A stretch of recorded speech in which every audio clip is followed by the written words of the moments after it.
Alright, let's go. Number 10. The twin epigenetic drift.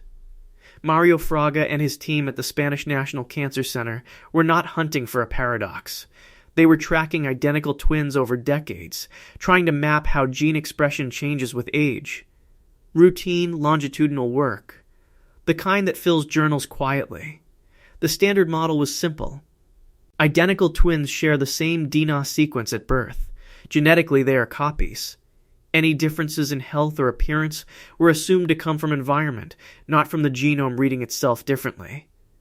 Then the epigenetic maps came back. The twins were diverging, not randomly, systematically, with time. Fraga and colleagues published in 2005 in the Proceedings of the National Academy of Sciences. Young twins under 3 years old showed nearly identical patterns of D.N.A methylation and histone acetylation. By age 50, the same twin pairs showed dramatically different epigenetic profiles, in some cases affecting over 1,300 gene regions unevenly. The team proposed diet. Ruled insufficient to explain the scale. They proposed smoking history. Explained some pairs, not others. They proposed random methylation drift, pure noise accumulating over cell divisions. The math didn't fully account for how consistently the divergence tracked with how closely each twin pair had been studied and sampled. Environmental exposure alone kept falling short of the observed spread. If this holds at scale, the genome you were born with is not the genome running your body right now. It has been quietly rewriting its own instructions for every year you've been alive. Was your genome always going to drift this way, or did tracking it change what it became? Every entry on this list starts the same way. Someone measuring something ordinary. Then the ordinary thing stops behaving. Number 9. The watch cell repair anomaly. Researchers studying D.N.A repair kinetics were trying to solve a purely technical problem. How fast do enzymes like OGG1 find and fix oxidative damage inside a living cell? They needed continuous fluorescent imaging to track the process in real time. Standard biochemistry predicts repair kinetics should depend only on enzyme concentration, damage density, and temperature. The imaging light is assumed to be a passive window. It watches. It does not participate. Repair rates under continuous fluorescent monitoring didn't match repair rates measured in dark, sampled controls. The enzymes moved differently while being watched. Multiple groups working with live cell fluorescence microscopy in D.N.A damage response research through the 2010s flagged the same discrepancy. Repair kinetics measured under continuous illumination diverged from kinetics inferred from fixed, unmonitored time points, sometimes by a significant margin depending on exposure protocol. Photobleaching was blamed first, controlled for. Still a gap remained. Reactive oxygen species generated by the imaging laser itself were blamed next. Some groups reduced laser power, and the gap narrowed, but did not close. Phototoxicity from prolonged exposure was the next suspect. It explained damage, not the altered speed of repair. Every fluorescent image ever taken of a dividing cell may have nudged the very process it was trying to capture.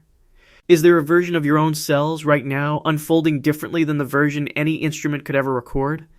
The scientists thought they were building a camera. They may have been building a hand that reaches in. Number 8. Bacterial quantum tunneling in D.N.A mutation. Physicist John Joe McFadden and microbiologist Jim Al-Khalili at the University of Surrey were trying to explain something mundane in bacterial genetics. Mutation rates that seemed slightly too fast for classical chemistry to fully account for. Classical mutation theory predicts that a proton has to physically hop from one position to another inside a D.N.A base pair to cause a copying error. That hop takes energy and time, and its rate should follow ordinary thermodynamics. McFadden and Al-Khalili proposed the proton doesn't hop. It tunnels, passing through the energy barrier rather than over it, a purely quantum event borrowed from particle physics and applied to a strand of D.N.A sitting inside a warm, wet, chaotic cell. They laid out the model across several papers through the late 1990s and into a 1999 synthesis, arguing proton tunneling between base pairs could account for tautomeric shifts, contributing to point mutations, at rates classical vibrational models underpredicted. Critics said quantum coherence cannot survive the warm, noisy environment of a living cell for anything close to the necessary timescale. Decoherence should destroy it in femtoseconds. McFadden and Al-Khalili countered that the tunneling event itself is fast enough not to need sustained coherence. The debate was never resolved. It was simply set aside as unprovable with the instruments available at the time. If tunneling contributes even slightly, then some of the mutations sitting in your own cells right now didn't arrive through chemistry in the way you were taught. They arrived through a rule borrowed from the quantum world. Which of your genes exist only because a proton once chose not to go over the wall, but through it? The next entry doesn't ask what changed the genome. It asks what changed when the genome was finally alone. Number 7. The genome that reads itself differently in isolation. Single-cell genomics researchers were trying to solve a practical problem. Bulk tissue sequencing averages together thousands of cells, hiding real biological variation. Isolating individual cells seemed like the obvious fix, a cleaner measurement, not a stranger one. The standard assumption in molecular biology held that a cell's gene expression is a direct mechanical readout of its chemical environment. Same nutrients, same signals in, same expression pattern out, regardless of whether that cell sits among a million neighbors or entirely alone. It didn't hold. Cells pulled into isolation under chemically identical conditions to their tissue of origin. Activated and suppressed genes their neighbors in bulk tissue didn't. Single-cell RNA sequencing studies through the 2010s, including work published in journals like Nature Methods and Cell, repeatedly documented expression divergence between isolated and bulk context cells under matched media and matched signaling molecules. Divergence that couldn't be attributed to sampling noise alone once dissociation stress was controlled for. Dissociation stress from the isolation process itself was the first suspect, and it explains part of the gap. Loss of paracrine signaling from neighboring cells was proposed next, plausible, but some divergent genes had no known paracrine dependency. Mechanical stress from the isolation protocol was tested and partially controlled. Some of the divergence would not close. A cell, it turns out, behaves differently depending on whether it believes it is one of many or one of one. If your cells respond to being separated and studied, what exactly are they responding to when nothing measurable has been separated from them at all? Isolate a cell and it changes its mind about what it is. The next entry asks what happens when you isolate a feeling instead. Number 6. Telomere length responding to psychological stress. Elizabeth Blackburn, already known for her Nobel-winning discovery of telomerase, teamed up with psychologist Elissa Epel to study something that seemed outside her field entirely, whether chronic psychological stress had any measurable biological signature. Cell biology at the time held telomere shortening was a slow, largely mechanical clock, driven by cell division count and oxidative damage, ticking down at roughly the same rate regardless of what was happening in a person's mind. It wasn't just mechanical. Mothers caring for chronically ill children, the more years of caregiving stress they reported, the shorter their telomeres were, independent of chronological age. Epel, Blackburn, and colleagues published in 2004 in the Proceedings of the National Academy of Sciences. High-stress caregiving mothers showed telomere shortening equivalent to roughly 1 additional decade of cellular aging compared to low-stress mothers of similar chronological age. Cortisol exposure was proposed as the mechanism. It correlated, but not strongly enough to fully explain the gap. Oxidative stress from anxiety was proposed next and accounted for more of the effect. But telomerase activity itself also dropped in high perceived stress individuals in ways oxidative damage models alone didn't predict. The full causal chain from subjective experience to chromosome end cap length was never completely closed. A part of your body that has no nerve endings, no awareness, no access to your thoughts, appears to be counting how you feel. If your cells are keeping score of an experience they cannot perceive, who exactly is telling them the number? The next entry doesn't involve your mind at all. It involves the parts of you that were told they don't matter. Number 5. Junk DNA that switches on under measurement conditions. Genomics researchers cataloging the human genome after the Human Genome Project were finishing what looked like housekeeping, labeling which regions coded for proteins and which regions, the vast majority, apparently did not. The prevailing model through the 1990s held that non-coding D.N.A, then labeled junk, was transcriptionally silent evolutionary debris with no functional role in the cell's active behavior. Under certain laboratory monitoring setups, supposedly inert non-coding regions began producing detectable RNA transcripts they weren't supposed to produce at all. The ENCODE Project Consortium, publishing a landmark set of papers in Nature in 2012, reported that a large majority of the genome, figures cited as high as roughly 80%, showed some form of biochemical activity, including transcription, under the specific assay conditions used to monitor it. Some geneticists argued this was simply biochemical noise. Transcriptional leakage with no functional consequence, not real activation. Others argued the ENCODE assays were too sensitive, detecting activity that wouldn't occur without the act of monitoring itself. The dispute over how much of that 80% is meaningful versus artifact of the measurement method has never been fully settled. Most of your genome was declared silent by scientists who never checked whether silence was a property of the D.N.A or a property of not looking closely enough. How much of what makes you you has been quietly running this whole time, waiting only to be caught? Some parts of the genome, it turns out, don't just switch on. They move. Number 4. The transposon jumping gene unpredictability. Barbara McClintock, working alone at Cold Spring Harbor in the 1940s, was trying to understand something agricultural, why corn kernels showed irregular color patterns that didn't follow standard inheritance rules. Classical genetics held that genes occupy fixed positions on a chromosome, passed down in the same location, generation after generation, like addresses on a map that never change. McClintock found genes that weren't fixed at all. Some segments of D.N.A were physically relocating themselves within the genome, switching neighboring genes on and off as they moved.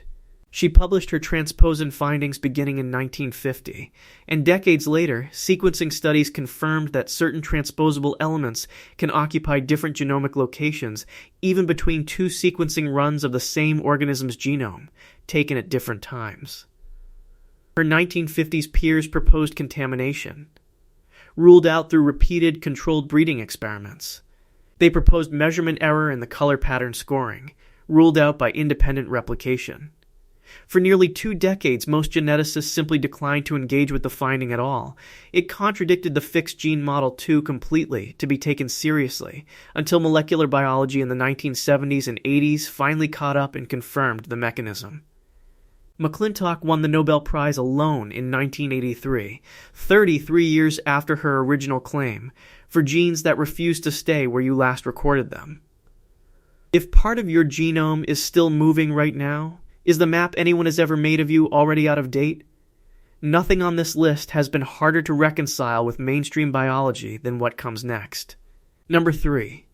Quantum coherence in D.N.A proposed by Bandyopadhyay's lab. Anirban Bandyopadhyay and his team at the National Institute for Materials Science in Japan were originally probing the electronic conductivity of Na strands, basic materials science, testing how well D.N.A carries an electrical signal. Standard biophysics predicted that at body temperature, any delicate quantum vibrational state inside a D.N.A helix should collapse almost instantly, destroyed by thermal noise long before it could influence anything at the molecular scale. Their conductivity measurements suggested something closer to sustained vibrational coherence patterns inside the D.N.A helix, persisting far longer than thermal decoherence models allowed for. Bandyopadhyay's group published results in journals, including the Journal of Physical Chemistry and related venues in the early 2010s, reporting resonance patterns in the terahertz range that they interpreted as evidence of quantum coherent vibrational states within the double helix at physiological temperature. The dominant response from the quantum biology community was skepticism. Decoherence theory says warm, wet, crowded cellular environments should erase quantum coherence in femtoseconds to picoseconds. Orders of magnitude too fast for these claims. Others suggested the measured resonances were classical vibrational artifacts of the measurement apparatus, not quantum effects at all. Independent replication of the strongest claims has remained thin more than a decade later. Mainstream biology has not accepted the claim. It has also never definitively explained the raw resonance data away. If any part of this survives scrutiny, the molecule storing your entire biological identity may be doing something no classical description of matter permits. Nobody disputes the next entry's data. They only dispute what it means. Number 2. Twin studies with unexplained trait divergence. Behavioral geneticists running long-term monozygotic twin studies were pursuing a straightforward goal: quantify how much of human trait variation, from personality to disease risk, comes from genes versus environment. The heritability model predicted that identical twins, raised in the same household with the same upbringing, should show minimal divergence on traits with strong genetic loading. Any gap should trace back to a measurable environmental or epigenetic difference. In a subset of monozygotic twin pairs raised together, researchers found significant divergence on specific traits with no corresponding epigenetic marker, environmental exposure, or methylation difference that could account for the gap. Multiple twin registry studies through the 2000s and 2010s, including work drawing on data from registries like the Swedish Twin Registry, documented discordant monozygotic pairs, genetically identical, environmentally matched, yet diverging on specific measured traits with the causal pathway left unresolved in the published analysis. Undetected somatic mutations occurring after the embryo split were proposed, and account for some cases. Stochastic developmental noise during fetal development was proposed next, a fashionable term for variation nobody can trace to a specific cause. Epigenetic drift, entry number 10 on this list, was invoked again here too, and again in the most stubborn cases failed to close the gap completely. Two people, born from one cell, sharing one sequence of D.N.A, can become measurably different people for reasons science has run out of ways to name. If genetics and environment together don't fully explain a person, what's left to explain the rest of you? Which brings us to the entry every other one on this list was quietly building toward. Number 1. The unresolved question of whether observation changes gene expression at all. Every researcher across every entry on this list began the same way, trying to measure a biological system as it already was, not trying to change it, not trying to test whether watching itself was a variable. The foundational assumption underneath all of modern molecular biology is that measurement is neutral.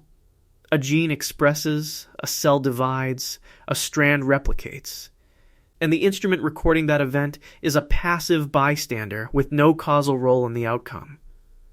Across 9 independent lines of research, twins, cells, bacteria, isolated tissue, stress biology, junk DNA, transposons, DNA conductivity, and discordant twin pairs, that assumption kept producing the same small, stubborn gap between prediction and result. No single 2024 paper unifies these findings into one theory. That is precisely the disturbing part. 9 separate labs across 7 decades, from Barbara McClintock in 1950 to Bandyopadhyay's terahertz measurements in the 2010s, each ran into a version of the same anomaly independently, with no shared framework connecting them. The mainstream explanation is that these are 9 unrelated technical artifacts: light exposure changing chemistry, isolation stress changing signaling, imaging equipment introducing noise, coincidentally resembling each other in outline. The uncomfortable alternative is that biology, like physics before it, has an observer problem nobody has found the courage to formally propose. Neither explanation currently has enough evidence to close the case. Every gene you carry has at some point been measured by someone. None of those measurements can be proven to have been neutral. Is the human genome simply hard to measure accurately, or is it, in some sense biology has no name for yet, aware that it's being measured at all? 10 anomalies, 10 separate labs, decades apart, none citing each other, none looking for a pattern. And yet the same shape kept appearing at the edge of the data, a system that behaves one way alone and another way observed. The universe is not confused about how your D.N.A works. We are the ones standing too close to the measurement to see it cleanly. Every one of these findings sits not at the fringe of biology, but inside its most trusted, most repeated experiments. The twin study, the sequencing run, the fluorescent tag. If you want to see more videos like this, click the video on screen now.